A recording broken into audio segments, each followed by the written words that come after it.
Welcome back to Romany Pirates, where we're going to show you the 5 hidden gems of Ibiza. So we're in Cala de St Vincent Beach, which is a really busy kind of hotel type beach. It's beautiful, but we discovered years and years ago a secret little spot that you have to climb over rocks to, and that's what we're going to show you now. Cala de St Vincent is home to some of the oldest caves in Ibiza, and they're scattered sort of up and amongst all the cliff edges up here. And the caves were actually sort of discovered, as far as we're aware, 1600 BC, and then around 300 to 400 BC they were turned into kind of like a worshipping place, and then they were offered up as like a sort of shrine for the goddess Tanit. When they've actually excavated these caves, because they spent quite a lot of time excavating them right up until 1981, they found in the back of the caves, like deep into the back of the caves, the offerings that they put forward for the goddess. So it's really interesting. It's got a lot of history behind it, and it's for such a kind of place that is now really quite modern. It's filled with it's probably the most high-rise you'll get in Ibiza, really, is this, apart from like Ibiza and San Antonio. But it's got sort of quite high-rise apartments and flats, and it's very much a family place, and it's for water sports and things like that. But it has got this really deep sort of spiritual history behind it, and you'll find a lot of that across Ibiza Island. If you do a little bit of research and you kind of bother to look into it, there's a lot of history that comes with the island, where there's a lot of spirituality that's deep within it.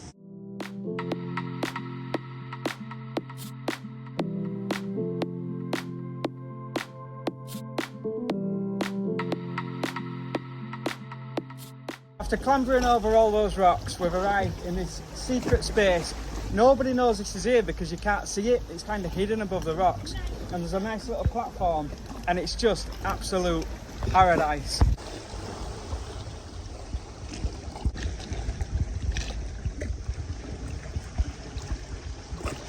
If anyone's wondering what we're doing with Daisy while we're coming over to all these really hot places by the sea, we have thought about her really carefully. So she's got like, if you can see it here, she's got like a little backpack, but the backpack extends at the back to become like a little play area for her.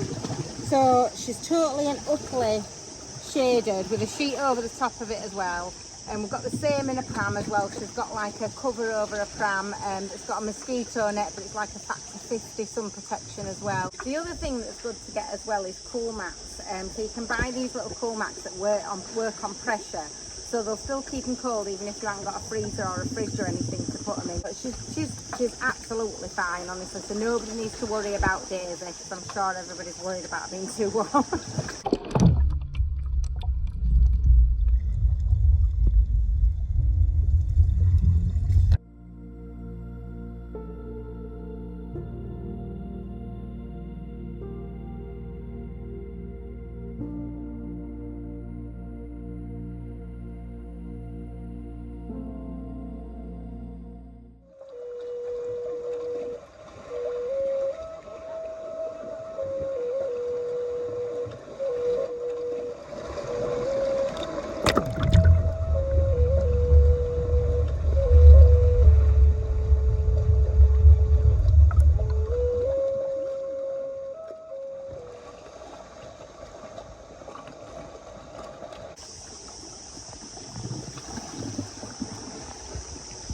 With Faz that found this little spot, because when we were little he used to go off climbing on all the rocks and stuff, but we'd be sat, you know, somewhere, and he came back one day and said, oh, I found a really cool little private bit.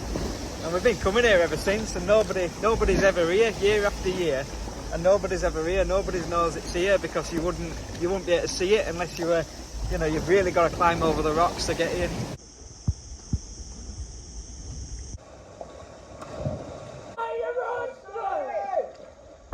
So the next little gem of Ibiza we're going to show you is Ibiza Old Town, and it's in Ibiza basically. So Ibiza's like the capital of Ibiza, yeah, basically. this is like the capital of Ibiza, and the Old Town has been in existence for like 2,500 years. We've got various museums around here where you can see like ancient parts of the Old Town and what have you, ancient remnants and things that were left from the Romans and the Arabs. So there's just so much to see here. The Old Town stands, you know, really tall above what's now the sort of the new part of Ibiza, where there's loads of shops and it's basically like a big city. But the Old Town, you can still see people still live there. You can still go wandering up. There's like a big sort of cathedral-y thing up there, I think, isn't there? Various little shops and things like that. But it's still got all the old, tiny, beautiful little streets. So we're going to take you up there and have a look, and from there you can see right down onto the port as well, which is absolutely beautiful. Let's go check it out.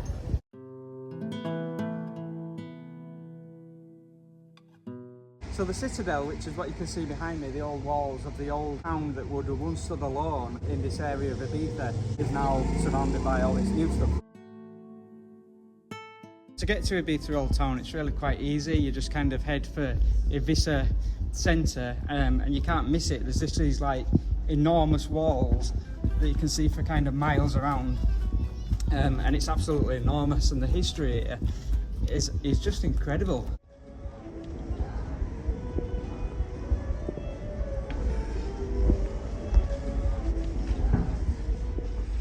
The Dominican convent that you can see behind me actually moved to within these walls in around 1587. It's really, really, really impressive.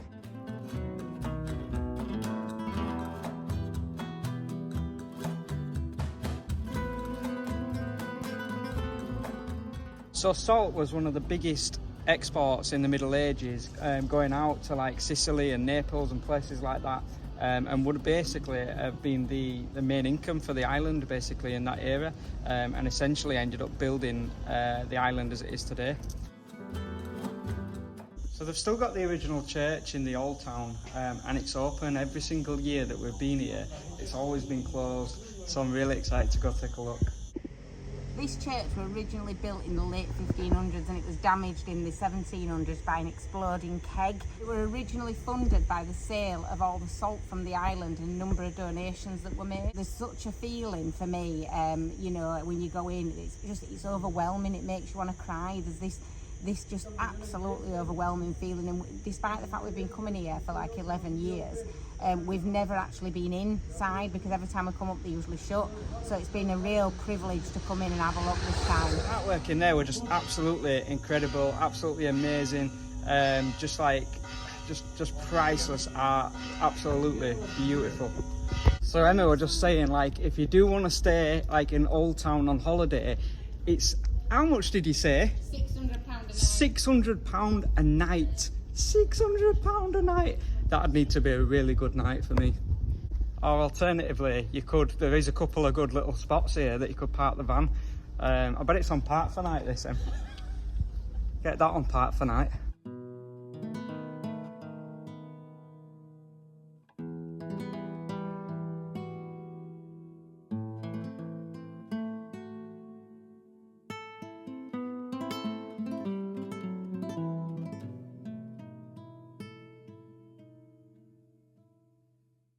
We always make sure that when we come up to Old Town that we pop into this shop. It's the first ever shop that was built in the Old Town.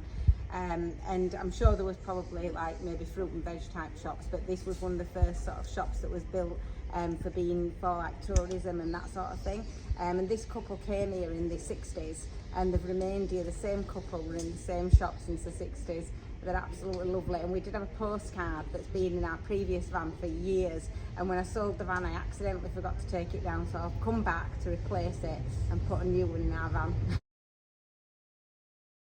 So one thing to note, if you are coming here, do not come up in the rain. These stones are so slippery, even in the heat. It's like shiny stone is the only way I can describe it, and obviously very, very uneven with the age of it all.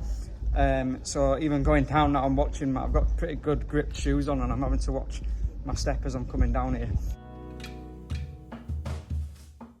So after we've been coming here for so long, and obviously when I was younger I didn't really appreciate any of this sort of stuff, I think it's really cool how they've turned all these old classic buildings into all this like lovely, really nice greenery, and turned it into, like you see, you can have a nice little coffee, and it's really nice. These here are all famous handprints, famous people that have visited Old Town. people like Marilyn Monroe, Charlie Chaplin, James Dean. You can do your own. Everybody's kind of done their own look on here. Sure, I've got it properly.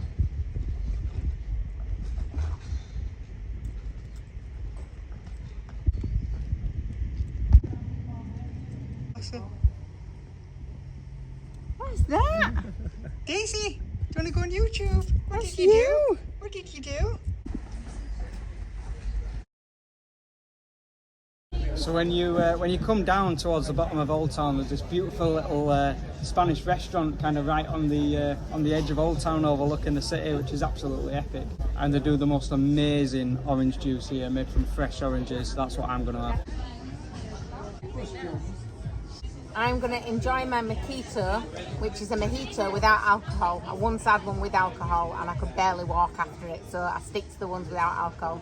So I'm going to end that here, and we're going to leave Ibiza Old Town and head off to discover somewhere new.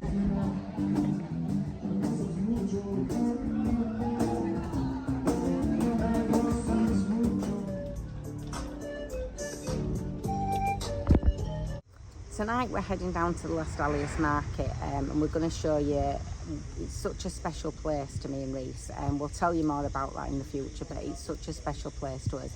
It's an absolutely beautiful place, and it's one of those things that when you go it really changes who you are as a person.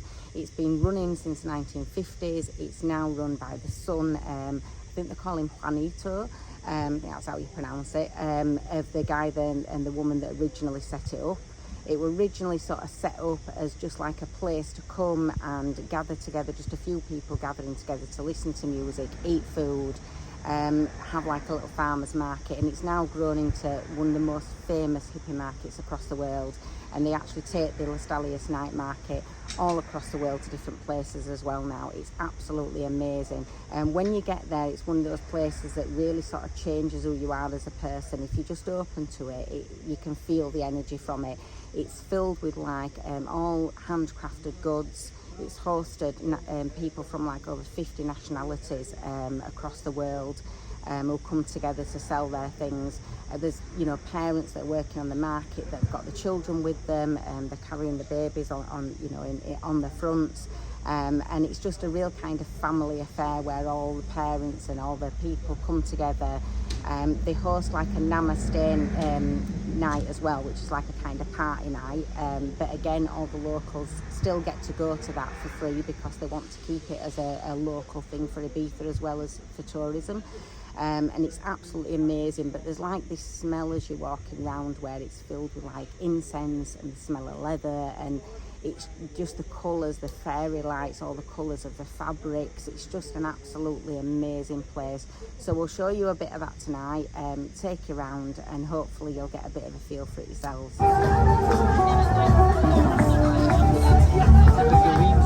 Like many years, you know the story, I'll tell you like that, you know all the story. In all the edges, in the first wing, until it was entirely polished, and then it was a nice wing, and they proposed when they come back from the war. Oh, really? First World War.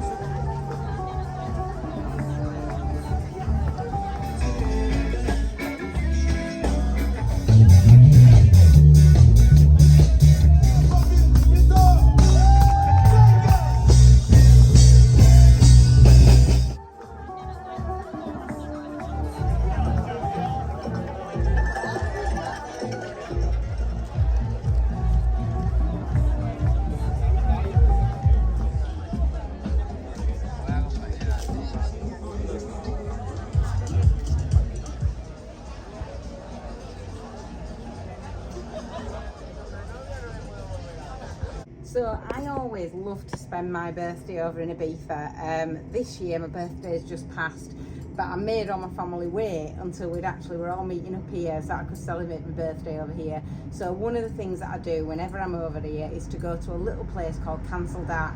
It's the most beautiful little restaurant. Does all sorts of different food. It's quite a small menu, but it's just perfect.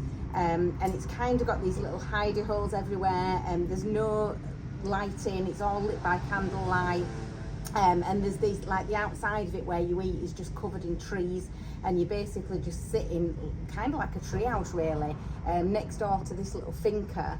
and it is absolutely beautiful. So if you ever get the chance to come to Ibiza, get yourself down to Escanart, get yourself to CANAL BOAT. And tonight, one of our favourite bands is playing tonight, Jarbless. So I'm really looking forward to it and I can't wait.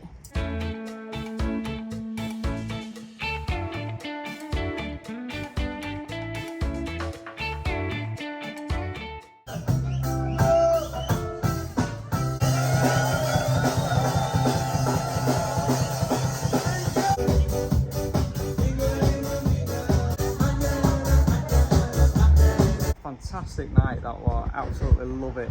The reggae band that were playing, Jarbless, we've been friends with Jarbless for years and years and years, and we keep in touch when we're not on the island and everything, so it was absolutely lovely to catch up with. There's an absolute electric vibe there. Everybody kind of has the food and drink, and then everybody kind of gets up and dances. Tomorrow we're going to check out something called Time and Space, which is just such a spiritual, magical place on the island. They say that this island calls you. There's a whole kind of spiritual vibe around the island, and Time and Space is the place to be. So we've come today to a little place that's not far out of San Antonio, but it's complete and utter contrast to being in San Antonio. It's a place called Time and Space, and it was put up in about 2014. It's nicknamed like the mini Stonehenge, and basically there's kind of two doors here. So what you've got to do is you walk through the first door, and you're meant to leave behind all the things that limit you, all the things that stop you doing the stuff you want to do in life. Then you spend some time contemplating where you want to be in the future, and you stand in this middle area in between the two doors that's all covered in beautiful mosaic.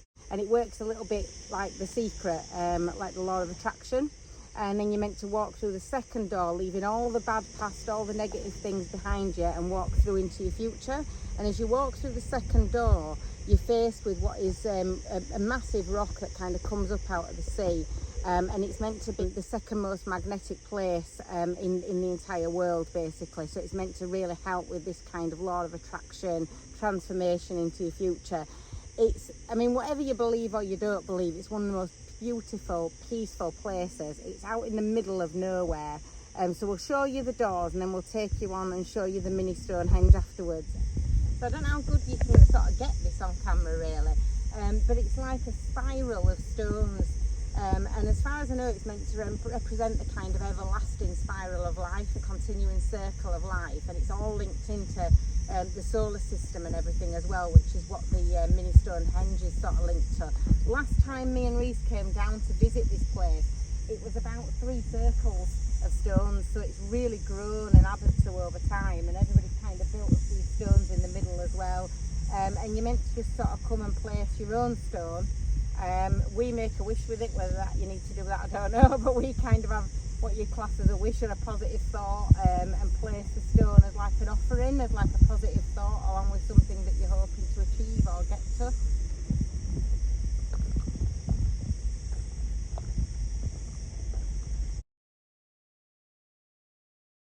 The stones you can see behind me were brought over from Turkey in 2014, and they're made of something called basalt. The central stone stands about 20 feet tall, and it's edged in gold to represent the sun, and the stones around it represent the solar system. So this is meant to be like a really spiritual place. People come from all over the world to this place, from India, from Brazil, everywhere, to kind of experience this spiritual feeling that you get here. And it does feel like there's an energy here that can't be explained on camera really, and it's quite electric.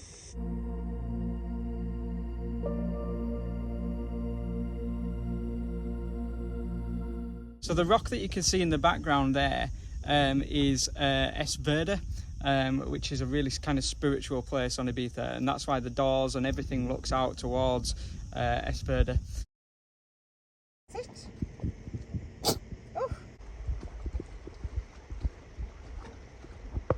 That's it from us for this week. We hope you've really enjoyed seeing some of these beautiful hidden gems of Ibiza, especially this place. It's the most spiritual place that you can possibly find on the island. We're going to sit out here, we're just going to chill, look out across the ocean and just enjoy the vibes that this place brings. So don't forget to subscribe, guys, it means the world to us, and don't forget to tune in next Monday at 8 PM, and most importantly, don't forget to keep writing your own story. Catch you